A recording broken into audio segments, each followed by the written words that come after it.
In today's video, we're going to be doing a top end rebuild on a Yamaha blaster. We've been doing a few of these here and there. We did a top end rebuild on this one probably 3 years ago, 2 or 3 years ago. This one down top to bottom. Yep, this one has had a full engine rebuild once, but we sold it to another buddy, and then I think the carburetor was not jetted properly for the pipe and the reeds, so I got to make sure I got to take the carb apart, make sure the right jetting in there, and you guys can see when I get the cylinder off better. I mean, it's all scored up. He said he was driving and it locked up on him, and I'm guessing it was either too lean or there was an air leak somewhere. So I'm going to check out all the gaskets, and we'll see if anything else failed. We'll check out the piston when we get it off. But basically what we got to do now is we got to take the carb off right now first, because that's all hooked into the cylinder. So we'll have to get this clamp off, 4 bolts on the base, take the clutch cable holder off, and then we can pull everything else off. So we're going to get right into that. I'll try to turn the camera on the other side. Maybe I'll leave it on this side, and then me and Scully will get to work on it. So, come on, I don't know my word. How do I move my word over? That would be cool.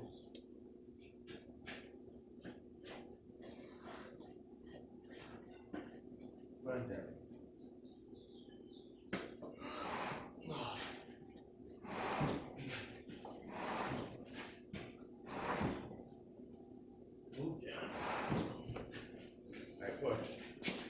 Ready? Hang on, let me cut the spark plug wire up, by the way. Reeds. That's all gonna come off with it. Yeah. You ready? There she is. Okay. Ready? Yep. Oh, this cylinder's food. Oh.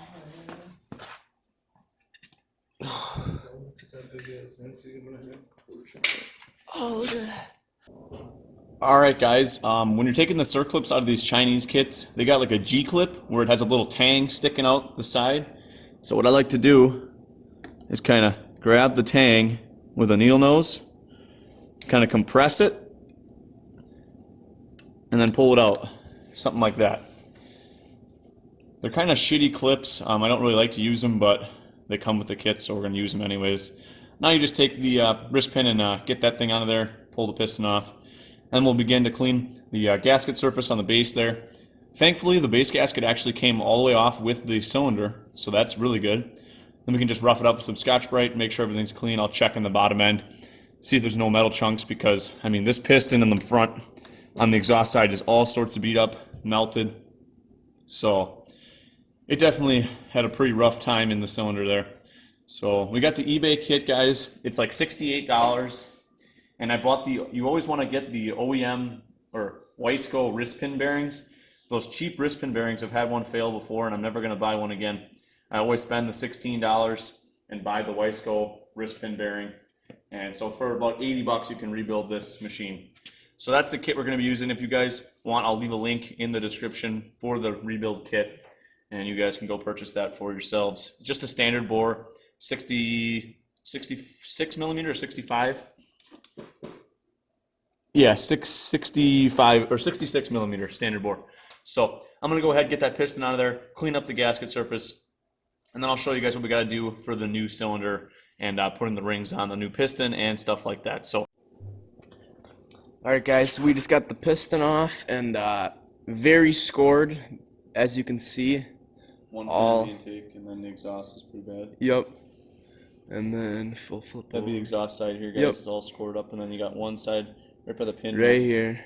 So I don't know. It's maybe from heat, or Yeah. maybe, I'm not sure. I can't exactly tell from what it looks like there. Is it got oil underneath the piston? Yeah, it's got some oil residue. In there. I don't think it was lack of oil.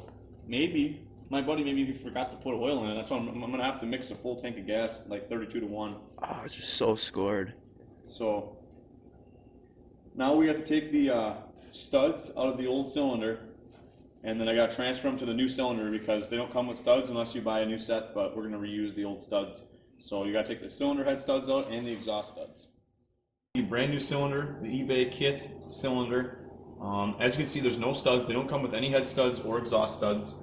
So what I did is I took the studs out of the old cylinder. I got them laying down here.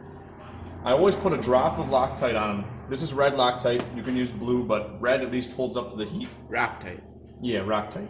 So just a drop of red Loctite, don't go overboard on them, just to keep them in there. And you're going to use like a double nut tactic to tighten them down, get them all firm, snug, and put all 6 of those in. And then you got to go on the exhaust and put the other 2 studs in for the exhaust.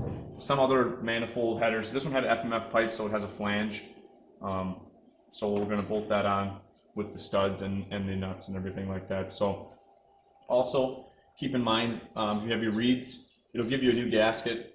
That goes on the inside with your reeds after that, and then you're probably going to want to put some kind of gasket maker or get another gasket for the other side, because I think they have like a rubber seal around here, but I never trust that rubber seal, especially when they dry out. They just don't seal as good, so I always put a layer of RTV around this part so that sandwiches together. You got the gasket on the cylinder and you're all good. You don't have to worry about any air leaks and stuff like that. So these are V-Force reeds. Most of you will probably have stock reeds, so don't worry about that. They're all the same with the gaskets and stuff like that. So that's what I'm going to be doing next, putting all this, get the cylinder, the new cylinder prepped.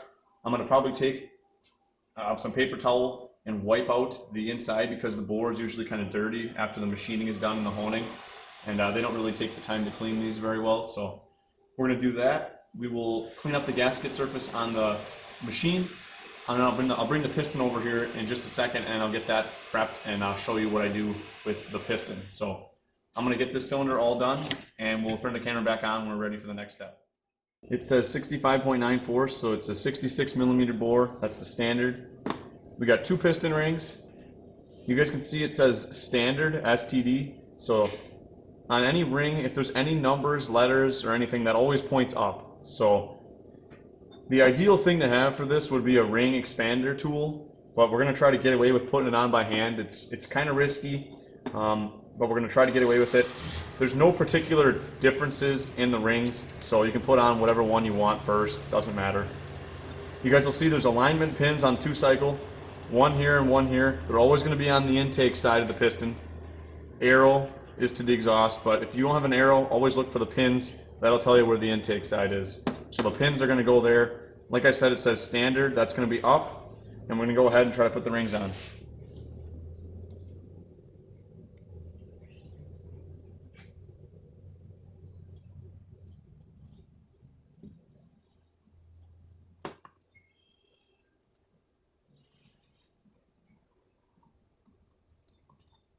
Okay, so there's one. You can see it lines up with that pin on the left side. And once again, the letters are up. There's actually a bevel on the ring too on these. You'll see the bevel slanting down. The bevel is going to be up on the ring, so that's also corresponding with the letters. So if you can look for the letters, you'll be just fine. So same thing with the top ring. It's a lot easier with the ring expanding tool. If you guys have the time, I would invest. They're really cheap. They're probably $10. And it's definitely a handy tool. You can use it on all different kinds of things. So there we got our rings. Always check them. You know, you can compress them. Make sure they should always float freely in the grooves too. You don't want any binding. That could be a bad sign. But yeah, that's basically how you have to put the rings on. I always like to put in one circlip as well before I put the piston on the rod. Just makes it a lot easier. You know, you can always only have to put one on, and you know the chances of dropping one instead of 2 is better. So then the wrist pin will stand there better too. Right. You got something to hold it. So these are G clips, I call them. They look like a G when they face like that. Kind of shitty design of a circlip, not gonna lie, but the ones that we had in there did not break. So I'm thinking the piston's gonna go in like that. What side would be easier to put in? Your side, huh? The kickstart side? Yeah. Putting it in? Yeah. I would think. Yeah. So we're going to put in the opposite side, which would be this one. And you always, the rule of thumb would be putting the opening of the clip 6 o'clock or 12 o'clock. I've heard from a number of people that it does not matter really, but if you want to be professional and do it the correct way, I would say 6 or 12 o'clock with the opening. And what you're going to do to get these in here, kind of take the opening and put it in, start it in the groove, take a pick, possibly a needle nose, but I find it's easy to take them out with the needle nose, but hard to put them in with the needle nose. You just kind of walk it in there like that, and you'll hear a click. Always double check all the way around to make sure it's seated. You guys can see the opening on this one is at the 6 o'clock, so that's totally fine for me. So I can see it's definitely seated. Now we're gonna go over to the machine, and then we're gonna oil up all the parts. We have good Yamaha lube, whatever oil you're gonna run in it, basically 2-cycle oil. I got a cap full here. I'll lubricate all the piston, all the way around it, the wrist pin bearing. We got a new wrist pin bearing. I'll put a nice thin film on the cylinder. You don't have to go too crazy on it. Just, you want some oil there when it starts up initially until the fuel is getting mixed in and stuff. So once again, rings, you'll see the pins are on the intake side. The letters are facing up. Circlips, 6 o'clock or 12 o'clock is ideal. Like I said, put one in before you put it on the machine. Just makes it a lot easier. So we're gonna go get the camera over by the machine. Hopefully we'll have Scully help me out. We'll get the piston on and we'll throw the cylinder on right away.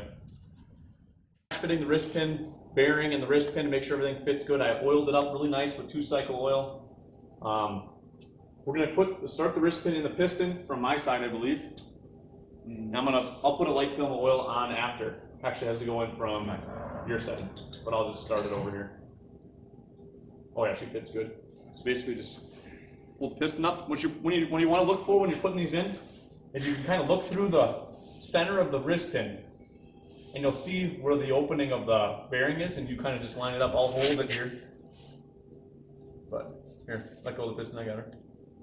All right, now just take your pin and push her in. Keep going. Keep going. Keep going. Keep going. Push her in more yet. Are you flushing your side or no? Oh. I'm in like a quarter inch. Keep going. Keep going. Okay, can you get the clip in? No, a little more. Keep going. Good. Right there, yeah. Alright guys, that was pretty simple. Once again, you can see the intake bridge on the carburetor side, which is back here, arrow to the exhaust side. Base gasket we put on already before we put the piston on, so make sure you don't forget about your base gasket. It only goes on one way, so watch the outline of the case, and the dowels are on the right side of the machine. You got some cheese though. Keep that in mind, and I'm going to put the last circlip in, then I can lubricate the piston up and the cylinder, and we can slide it around and we'll be good to go. What I always recommend, guys, for this, get a shop rag for the crankcase, so we'll get an extra rag somewhere. You drop her in there. Because you don't want to drop the clip down in the bottom end, it's going to be a nightmare trying to fish it out. So you want a halfway clean shop rag that you can just kind of tuck in the crankcase just to limit the odds of it falling in there. At least it'll fall down on the ground instead of in the engine. So with this one here, I'm going to put it in with the closed side right by this notch here, and I'm going to take my pick and act like a pivot point, and then I'm going to keep my finger over it and then pop it in place, and there it is. And I'll double check. You can see that one there isn't quite at 12 o'clock, but we'll try to spin it. But see, there we go. We got her pretty close to 12 there. About one. So one's at 6, one's at 12. 12:30. 12:30. So I would say that is it for the piston and rings and circlips. Just like I said, make sure you get a nice coat of oil on all your components. You don't want any of that stuff dry when you put it together. Make sure everything clicked in. But now we'll just get the cylinder and we'll prep that up, get some oil on it, and we'll set that sucker down and start bolting things together. Guys, is when you're taking apart your top end and you're putting the new piston on, I would say actually when you're taking the old piston off, give your rod a little tug up and down. You don't want any up and down play in that rod. You can have some side to side, that's normal. This one's got quite a bit of side to side actually.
guys, so we're tightening down the base of the cylinder, and for this I'm just going to do the open end wrench tactic, and I think the spec would probably be about 15 to 18 foot-pounds.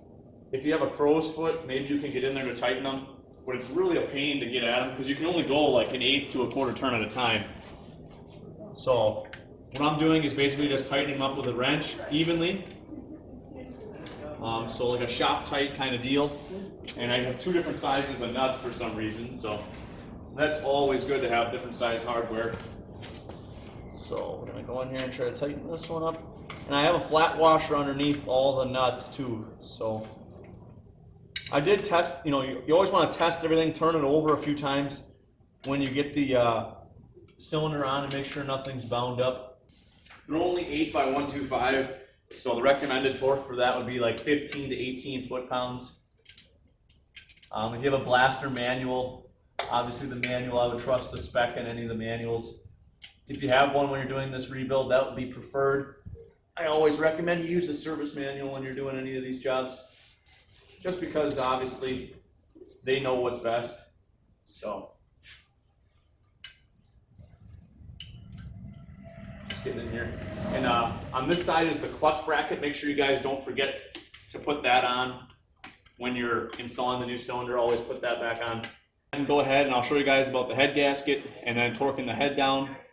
And then after that, you just got to put your exhaust and your carburetor back in, and you're good to go. So. All right, guys, so here's the new head gasket. You guys can see there's an arrow and a flat side of the gasket, and then there's like a indented and a raised edge. So basically what's going to happen is you're going to put the head gasket on with this closed part to the kickstart side and the arrow to the exhaust. So it's going to sit something like that. It's going to probably fight you a little bit just because the stud pattern won't be perfect, but we can get that. We'll just slam the head down on it a little bit. But that's how it's going to go with the arrow to the front and the closed part, the squared off edge to the kickstart side. And you're going to torque your head nuts to about 18 foot-pounds, guys. So 15 to 18 foot-pounds. Check the manual to double check, but I would recommend 15 to 18. And then you can install your carburetor and your exhaust, and then your top end is done. I have a video on the channel of breaking in the Yamaha Blaster top end, so if you guys have questions about breaking in your new top end, go back on the channel and there's a video on there. So that's going to be it for the video. Just finalizing, we'll be torquing up the bolts and putting everything back together. So that's how you do a top end rebuild on your Yamaha Blaster. If you have any questions about it, please leave a comment down below. Leave a like on the video if you enjoyed, subscribe to the channel if you're new, and we'll see you in the next video.